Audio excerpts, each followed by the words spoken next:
Alejandro Mayorkas dijo que ha habido una caída del 97% en las personas que intentan ingresar a Estados Unidos desde Cuba, Haití, Nicaragua y Venezuela. Hemos visto demasiada tragedia y demasiada pérdida de vidas. Hemos visto a seres queridos perder hijos y familiares.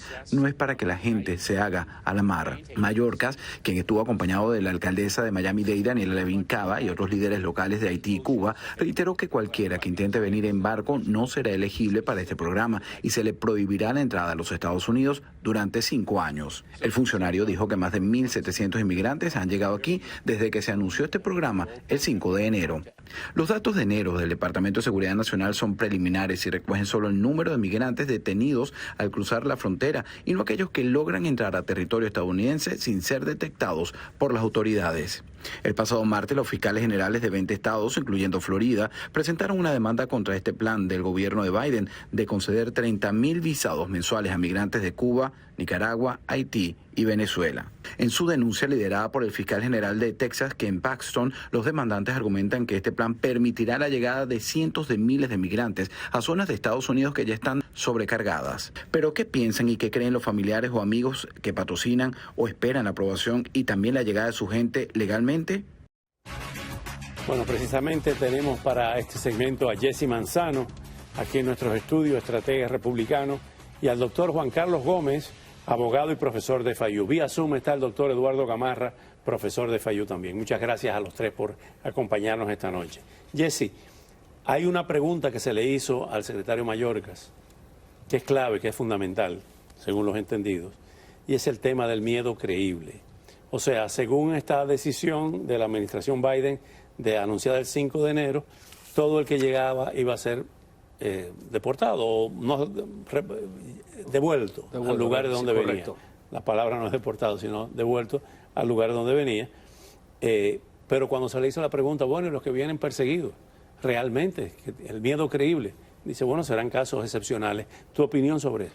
Ese es el tema, y me alegro que empecemos esta conversación con ese tema, porque ese es el tema más importante y es el que deberíamos de tratar de analizar, porque ya hay reportes, o por lo menos en la prensa, de que muchas de las personas que están siendo detenidas en alta mar por los escampavías de la Guardia Costera no están teniendo la oportunidad de presentar ese tipo de argumento, el del miedo creíble, que en muchos casos en el pasado era el que permitía que las personas pudieran entrar. Así que ese es un tema importante. Yo no creo que lo aclaró, y por lo que tengo entendido de las reuniones que tuvo hoy con los oficiales electos aquí en el condado de Miami-Dade, él tuvo que admitir en las reuniones privadas que él estuvo aquí en el 2021, esta es su segunda visita aquí ahora en el 2023, y tengo entendido que él tuvo que admitir que no le habían dado seguimiento a muchos de los temas de los cuales habían discutido hace 1 año y medio.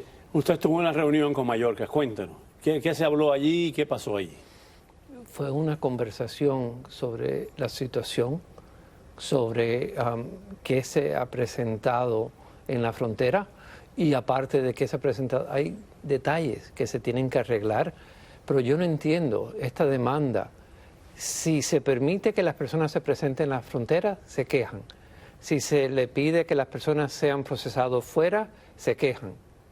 ¿Qué fuera suficiente? ¿Qué aceptaran para poder procesar y parar esta mentalidad de cerrar la puerta atrás de mí? Porque la verdad es que si se le permite a las personas pasar el miedo creíble, entonces se quejan. Si no se le da la entrevista de miedo creíble, se quejan.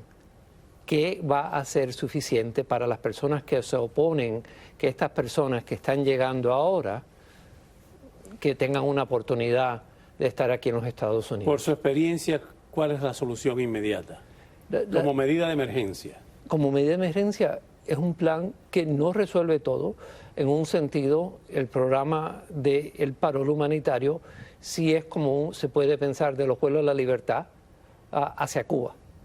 No es el mismo remedio para los haitianos, para los venezolanos y nicaragüenses, pero a la misma vez estamos evitando la industria de coyotes y de otras organizaciones criminales en México y en otras partes de América Central, entendiendo de que no es una solución. Se tiene que hablar sin extremismo de la izquierda o la derecha de cómo resolver y reformar inmigración en una forma práctica. Pero eso no va a suceder porque el movimiento antimigrante no va a aceptar nada. Y es un movimiento cultural.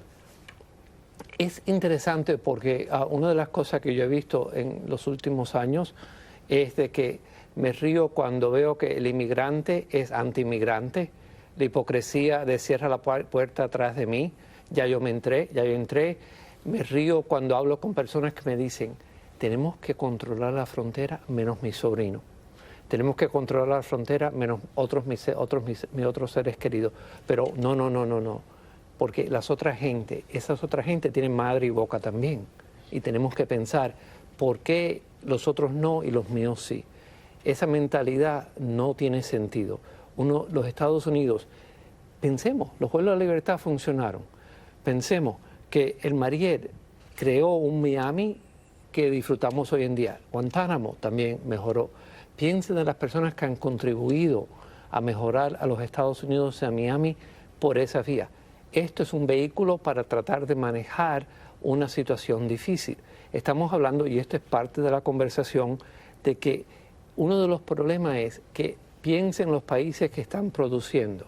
No es Costa Rica. Estamos hablando de Venezuela, estamos hablando de Nicaragua, estamos hablando de Cuba y estamos hablando de Haití. Sabemos que hay fuerzas que empujan a las personas a salir de un infierno. Claro. Ahora bien, doctor Eduardo Gamarra, evidentemente tiene una experiencia única en estos temas, especialmente en el caso de Haití. Hoy Haití está peor que en una guerra civil, dominado por bandas donde prácticamente el Estado no existe.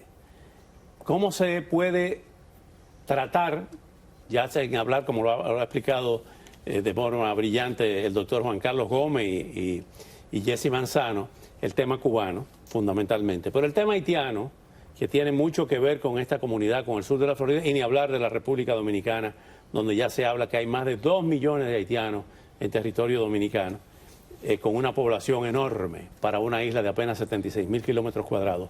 ¿Cómo debe ser el tratamiento de los haitianos específicamente en esta coyuntura migratoria que estamos viviendo en los Estados Unidos? Buenas noches. Bueno, sí, lo desearía, como dijo Juan, debería haber un trato equitativo con todos los grupos, ¿no? Inclusive creo que hoy la tendencia es inclusive a que los cubanos que han gozado de un tratamiento bastante favorable sean tratados igual que todos los demás inmigrantes. Pero para hacer eso hay que tener una política clara. Y yo estoy de acuerdo con Juan Gómez que tiene que ser una política que considere tanto lo que es políticamente difícil en Estados Unidos como la situación de los países expulsores. Y por ejemplo, en el caso de Haití, que como bien decías, yo siempre he dicho, Oscar, que Haití no es que no tenga Estado, sino que hay un estado de anomia total. Ahí no existe un gobierno, la policía a duras penas está pudiendo controlar algunos lugares de Puerto Príncipe. Es un caos absoluto. Este último fin de semana, por ejemplo, llegaron hasta el aeropuerto mismo de Puerto Príncipe las balas de las batallas entre pandilleros. De manera que es una situación extrema que continúa expulsando gente, no solo hacia República Dominicana, por la vía aérea y por el mar, muchos de los cuales están llegando acá, y lamentablemente también ha sido una población que ha sido deportada a esas condiciones. Yo creo que entonces Haití, la situación de Haití, primero amerita tener una política clara respecto a ese país, que en este momento lamentablemente no la veo, y segundo, respecto a los inmigrantes, el tratamiento tiene que comenzar con esa idea de que los haitianos, no por ser de otro color, no por ser de un país tan desgraciado como ha sido, se los debe tratar de manera diferente. Entonces yo creo que lo que ha hecho la administración Biden más bien es crear unos parámetros de trato igualitario hacia los haitianos, y creo que eso hay que darle una bienvenida. Vamos al próximo segmento. Muchas gracias al doctor Juan Carlos Gómez por venir esta noche. Jesse, quédate, que nos quedamos con el doctor Gamarra para hablar de política nacional. No vamos a meter al doctor Gómez en este tema de partidismo sectario. Gracias. Quédese ahí. Gracias. Al regresar, ningún otro republicano ha lanzado su candidatura para la presidencia en las elecciones del 2024. Pero el expresidente Donald Trump ya inició la suya con mítines en New Hampshire y Carolina del Sur. Y el temor a una recesión sigue presente pese a las buenas noticias en la economía. Veamos qué sucedió hoy en la Bolsa de Nueva York. Las acciones cayeron hoy en Wall Street, iniciando una semana que los economistas estiman clave por la decisión que la Reserva Federal debe tomar el próximo miércoles sobre una nueva subida en los tipos de interés. La mayoría de los inversores esperan que anuncie una subida de solo 0,25 puntos porcentuales. Sería el menor aumento desde marzo, tras una racha de subidas de 0,75 puntos y luego de 0,50 puntos, y supondría una menor presión añadida sobre la economía. La gran pregunta es si el presidente de la Fed, Jerome Powell, dará a los mercados lo que quieren oír, insinuaciones de que las subidas de tipos terminarán pronto y que incluso podría haber recortes de tipos a finales de este año, o se ceñirá a la política prevista de la Fed, que planea mantener los tipos más altos durante más tiempo, incluso si se produce una modesta recesión. Los bancos centrales de Europa y el Reino Unido también anunciarán esta semana sus últimas subidas de tipos.